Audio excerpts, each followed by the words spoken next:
joined me in the car this morning and we're going to do something completely new. We're going to have a tour this morning. I'm just going to show you around my friend Duncan's warehouse. And what Duncan does is I'll let him explain to you later what he actually does properly. But he's got like a warehouse, a small storage unit full of arcade machines. He repairs them and fixes them. I'll let him go into a bit more detail about that. But I'm going to show you around that today, and I'm going to tell you this story a bit about Duncan, because I met Duncan, it was probably nearly 10 years ago now. And the way I met Duncan was, as you do, I met him on eBay. So I was buying some empty arcade cabinets, because I have been into arcades for a while. I've not done anything with them for a few years, but I bought 2 empty arcade cabinets, and Duncan was the one selling them, and his workshop's only about 20 minutes from my house, so you know, we kind of built a relationship that way. Duncan is a lovely chap, he's been really helpful over the years with the arcade stuff, and I need his help this morning to finish. I've got a few bits you've not seen before, but let me just pan down to that on my seat. If you don't know what that is a Street Fighter 2 arcade board. I can't remember if it works or not. I have had it about 10 years, and it cost me quite a few quid back in the day, and I kind of want to put it back into an arcade machine. So Duncan has a jammer test set up, and I'll explain what jammer is a bit later on, but he has like a jammer test set up which it just tests boards. So he's going to test that board for me, and I've also got a bonus item here, which is a Mega Drive, or not Mega Drive, Genesis in America. If you look, that's got someone's homemade this, but this has got a jammer connector on, so this can be swapped into an arcade machine as well. And I want to test that works, because my plan long term is my black and white monitor is a bit, I don't need it anymore, because you've seen my colour CRT, so the black and white one, I love it. It's a really good shape, it's really small, and I want to build it into an arcade machine, and I actually want to use the Mega Drive arcade, because it means I can swap cartridges in it, and it's really cool. You won't see many of them about, in fact you'll probably see none about. So will I build an arcade machine in the next coming weeks? We'll see. It is definitely on the project list. Obviously the NES Quest takes priority, but if you'd like to see it, give me a thumbs up. But I'm just waiting for Duncan. Once he arrives, I'm going to go through his warehouse, workshop, warehouse. It's not very big, by the way. I'm going to show you some of the cool stuff he's got in there. I'm going to we'll see if these boards work, and I'll do a bit of a chat with Duncan, and you can get to know him. So just waiting for him, and when he arrives, we'll catch up with you shortly. Okay, so I did lose my microphones at this point. The batteries must have died on it, but this is one of the arcade cabinets Duncan's working on. And I did say in the intro that it was going to be on video, but unfortunately it didn't want to be today. So I respect his wishes. Thank you for Duncan for showing me his workshop completely anyway. But this is a cabinet he's working on currently. I don't know what the original game was, but it's currently running a Pandora's Box, which is like an 800 gaming one. It's got an LCD, but what a lovely looking cabinet that is. God, I wish that was part of my collection, but that is for sale, and it will be on his eBay, I think. Also, this one is a completely clear acrylic arcade machine. I've never seen one like it. It's obviously homemade, and it's got like a wooden base that's made on the bottom, but what a lovely machine. As you can see, it's running a game called R-Type, which was a Nintendo shoot 'em up, running on another multi-board, but it just boots to R-Type. But, I mean, what a machine. I mean, you won't see one like that again. It's fully working, and you're going to see a bit more of this machine shortly, because we're going to test a game on it as well. But how nice is that one? Okay, we're going to move on as well. So we're just looking at some of his jukeboxes, because he does do jukeboxes. Like that one you're looking at there is a CD one.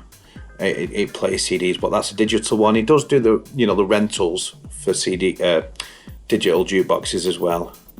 That's a cocktail cabinet. There's got nothing in it at the moment, but it's a project I think he's got. And that one there is like a 60-in-1, another cocktail game. If you don't know what a cocktail is, it's like a table. It's like a table arcade game that you sit down at. And this one is an original Missile Command game that he's got in stock. I think he's looking at selling it, but what a lovely machine that is. It's a trackball, fully original working, and I think that's probably from the late 70s, maybe early 80s. So it's a real surviving machine, that one. Right, just look at these 2 cabinets. That's just a generic video game one, and this is a Firebird cabinet. Has this got anything in it, don't this one? Has it got the original board or anything? Yeah. Is Firebird a game? Yes. Yeah, so there's nothing in it at the moment. It's got an elf board in it. It's one that's... It does work. Oh, does it? Fully working. It's got an elf board in it, which is like a generic multi-board. Yeah. Moving on, we've got a couple of jukeboxes if you're into that kind of thing. This is a Row Ami jukebox that's fully working, refurbed. I have got some more footage on this as well, which I'll show you. A Row Ami, another one, which is, these are all vinyl ones. We've got Ernie. Ernie looks like he worked on the train for a bit. Where did you get Ernie from? Just someone gifted you. Do you know where he came from originally? I think he's on a kiddie ride. Yeah, Ernie is off. Yeah, a child's ride. True fact, my granddad was called Ernie. Was he? Yeah. We've got, this is just a generic modern cab. These are less than 10 years old, these ones, aren't they? They're quite generic, yeah. They still sell these brand new, just, you know, some generic. Looks like clip art artwork. The artwork looks like they've made it on clip art. Yeah, it'll work though. Yeah, no, they're great machines.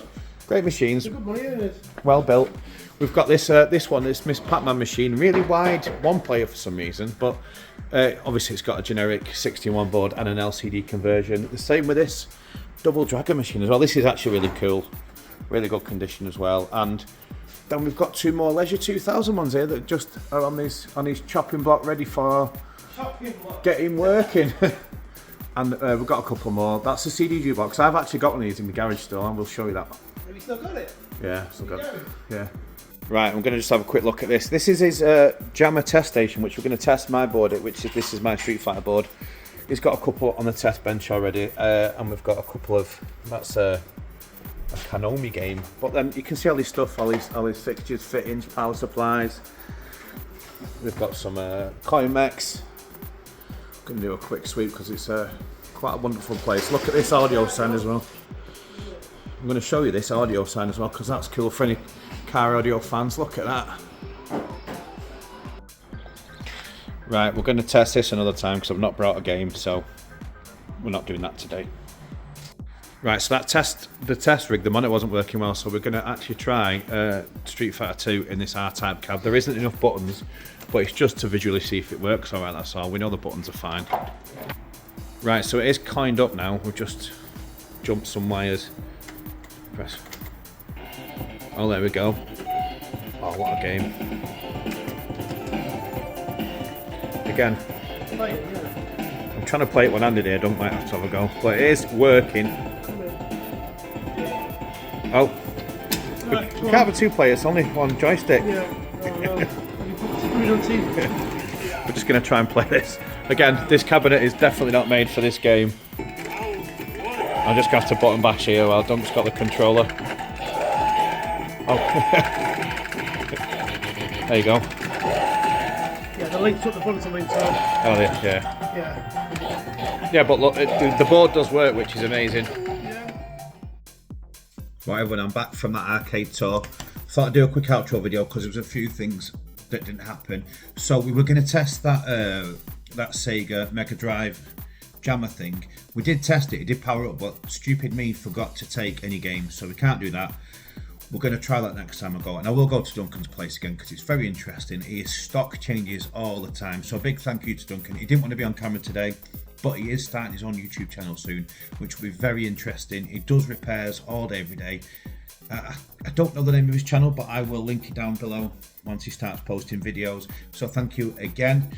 And really interesting, we might have actually done a deal. So that Street Fighter 2 board that we tested, and it was fully working. I didn't expect it to work, by the way, but it has got a bit of value once it works. So there was a full arcade cabinet there that I wanted, and Dunk said the owner of it, which was his friend, might want to do a swap. So I will update you all soon. I might have a new project for the channel, but thank you for tuning in today. Please like and subscribe, and thank you to everyone who's tuned in recently. We're over 8,000 subscribers this week, so thank you very much, and I'll see you all next week.